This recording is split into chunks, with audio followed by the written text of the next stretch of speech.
రుద్రాణి అయితే రేవతి ముసుగు తీసి గొడవ గొడవ అయితే చేస్తూ ఉంటుందన్నమాట. ఎందుకు వచ్చావు అని చెప్పేసి అడుగుతూ, ఇక ఇంట్లో వాళ్ళంతా రేవతికి మేము కూడా హెల్ప్ చేసాం, సపోర్ట్ చేసాం ఇంట్లోకి రావడానికి అని చెప్పేసి చెప్తూ ఉంటారు. రేవతిని క్షమించవచ్చు కదా అని చెప్పేసి అపర్ణాదేవిని అయితే అందరూ రిక్వెస్ట్ చేస్తూ ఉండగానే ఇక అపర్ణాదేవి అయితే ముసుగులో వచ్చింది రేవతి అని నాకు తెలుసు అని చెప్పేసి అందరికైతే పెద్ద ట్విస్ట్ అయితే ఇస్తుంది అనమాట. ఇక ఆ మాటతో రుద్రాణితో సహా అక్కడున్న వాళ్ళంతా ఒక్కసారిగా షాక్ అయిపోతారు. ఇక అపర్ణాదేవి అయితే నా కూతురిని నేను గుర్తుపట్టలేనా, మొదట్లో అది చేసిన పనికి కోపం వచ్చినా మెల్లమెల్లగా కూతురు దూరం అయిందన్న బాధ నాలో పెరగడం మొదలైంది.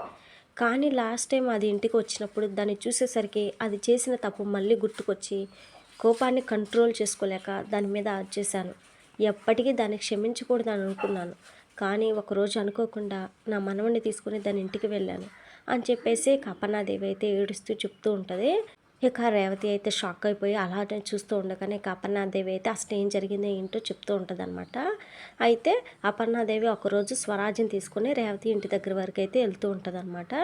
ఇక స్వరాజ్ అయితే కారులో కూర్చొని ఇక ఎందుకు ఫ్రెండు ఇంటి వరకు నువ్వు డ్రాప్ చేయడం ఎందుకు, నేను వెళ్తానులే అని చెప్పేసి చెప్తున్నాను కదా అని చెప్పేసి కంగారుగా చెప్తూ ఉండగానే ఇక అపర్ణాదేవి అయితే అలిగినట్లుగా చూసి, ఏంటి ఫ్రెండు ఎప్పుడు ఇంటికి అడిగినా వద్దు అని అంటావు, ఏదైనా సీక్రెట్ దాచిపెట్టావా అని చెప్పేసి అయితే అడుగుతూ ఉంటుంది అనమాట.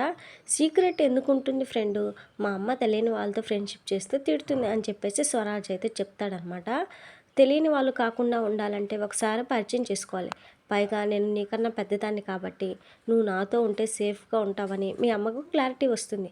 అందుకే ఒకసారి మీ అమ్మను కలుస్తానని చెప్పేసి అపర్ణాదేవి అయితే రిక్వెస్ట్గా స్వరాజ్ని అయితే అడగగానే, అది కాదు ఫ్రెండ్ అని చెప్పేసి స్వరాజ్ అయితే ఇక రిక్వెస్ట్గా మాట్లాడుతూ ఉండగానే, నువ్వు ఆల్రెడీ ప్రామిస్ చేసావు మీ అమ్మను నాకు పరిచయం చేస్తానని చెప్పేసి, అప్పుడే మర్చిపోయావా అని చెప్పేసి అపర్ణాదేవి అనగానే, చేస్తా ఫ్రెండు తప్పకుండా పరిచయం చేస్తానని చెప్పేసి మనసులో మమ్మీ గురించి ఎవరికి చెప్పొద్దని ఆ రోజు కావ్య ఆంటీ చెప్పింది.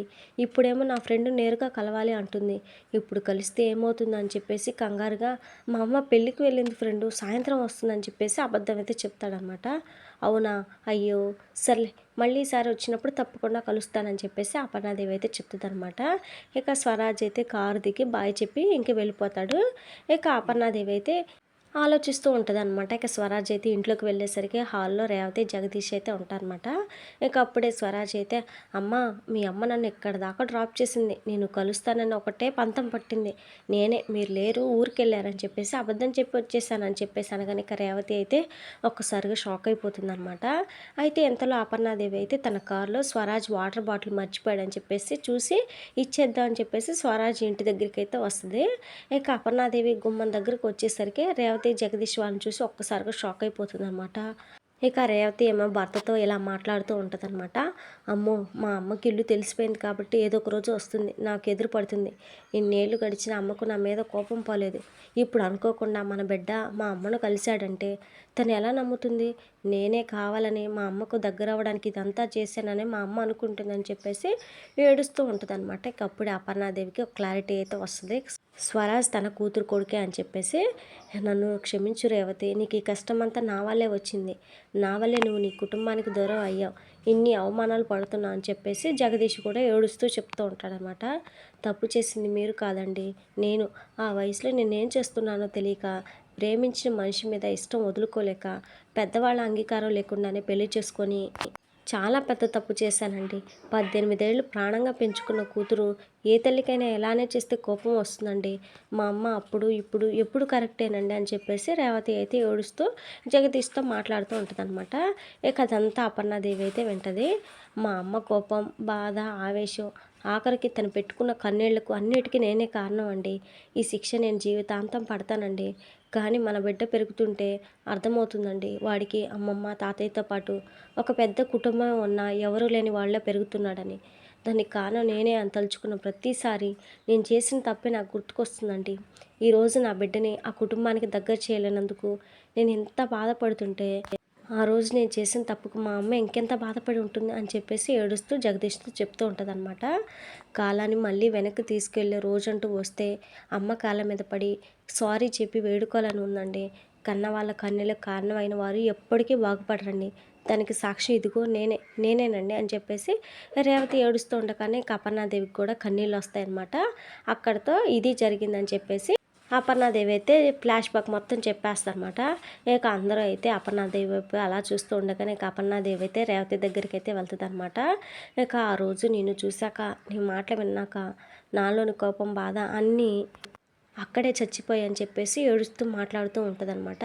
నువ్వు చెప్పింది నిజమేరా రాజ్. ఒక మనిషిని మనం ప్రేమిస్తున్నా అంటే తప్పులు కూడా క్షమించగలిగేంత గొప్పగా ప్రేమించాలి. కానీ నా కూతురు తప్పు చేసిందన్న కోపంతోనే దూరంగా వెళ్ళిపోమని శిక్షించాను. కోపంలో అన్ని మాటలు అన్నా మళ్ళీ నా కూతురు ఎప్పుడు తిరిగి ఇంటికి వస్తుందా, రానివమ్మ అని మళ్ళీ ఎప్పుడు అడుగుతుందా అని ఎదురు చూశాను. ఒక్కసారి అడిగితే చాలు తిరిగి దాన్ని నా గుండెలో పెట్టుకోవాలనుకున్నాను అని చెప్పేసి ఇక అపర్ణాదేవి అయితే ఏడుస్తూ చెప్పగానే ఇక రేవతి అయితే ఏడ్చుకుంటూ వచ్చి అమ్మ అని చెప్పేసి రేవతిని అయితే హగ్ చేసుకుంటుంది అనమాట. ఇక అదంతా చూసి అందరూ చాలా హ్యాపీగా ఫీల్ అయితే ఇక రుద్రాని రాహుల్ మాత్రం కుళ్ళుకుంటూ ఉంటారు.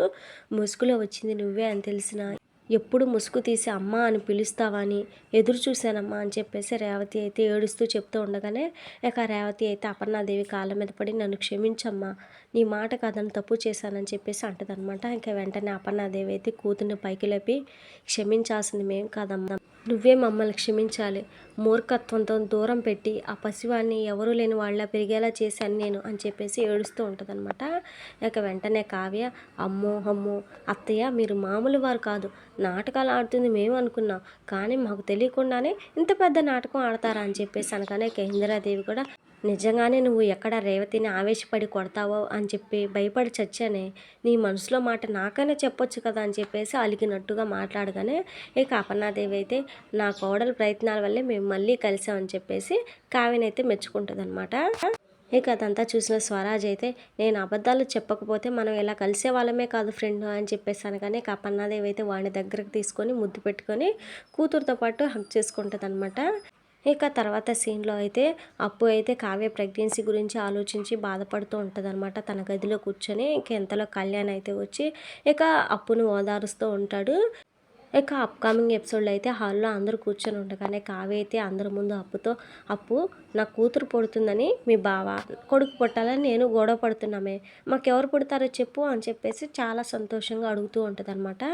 ఇక అప్పు అయితే ఏం చెప్పాలో అర్థం కాక ఇక ఇలానే ఈ నిజాన్ని దాచిపెడితే అక్క ఇంకా హోప్స్ పెట్టుకుంటుంది కడుపులో బిడ్డ మీద, ఎలాగైనా సరే ఈ నిజం తెలియచేయాలని చెప్పేసి అనుకొని నీకెవరు పుట్టరక్క, పుడితే నీ ప్రాణాలకే ప్రమాదం, నువ్వు బ్రతకు, డాక్టర్ ఈ విషయం మాతో చెప్పారక్క, నువ్వు బిడ్డను వదులుకోవాల్సిందే అక్క అని చెప్పేసి నిజాన్ని అయితే చెప్పేస్తానమాట. ఇక ఆ మాటలకు ఆవి అయితే నో, నా బిడ్డ నేను వదులుకోను, నా ప్రాణం పోయినా పర్వాలేదు, నేను అస్సలు వదులుకోను, ఎవరు చెప్పినా వదులుకోను, నాకు నా బిడ్డ కావాలి అని చెప్పేసి కళ్ళు తిరిగి పడిపోద్ది అనమాట.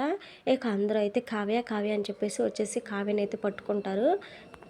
మరి హాస్పిటల్కి తీసుకెళ్ళి అబార్షన్ ఏమైనా చేయిస్తారో లేదంటే డాక్టర్ని పిలిచి ట్రీట్మెంట్ ఏమైనా ఇస్తారో ఏంటి అనేది నెక్స్ట్ ఎపిసోడ్లో చూద్దాం ఫ్రెండ్స్. మరి మన వీడియోస్ని మిస్ అవ్వకుండా చూడాలనుకుంటే ఛానల్ని సబ్స్క్రైబ్ చేసుకొని సపోర్ట్ చేయండి. ఇంతవరకు వీడియోని మీరు చూసారంటే మీకు నచ్చిందని అనుకుంటున్నాను. తప్పకుండా లైక్ చేసి సపోర్ట్ చేయండి. Thank you friends.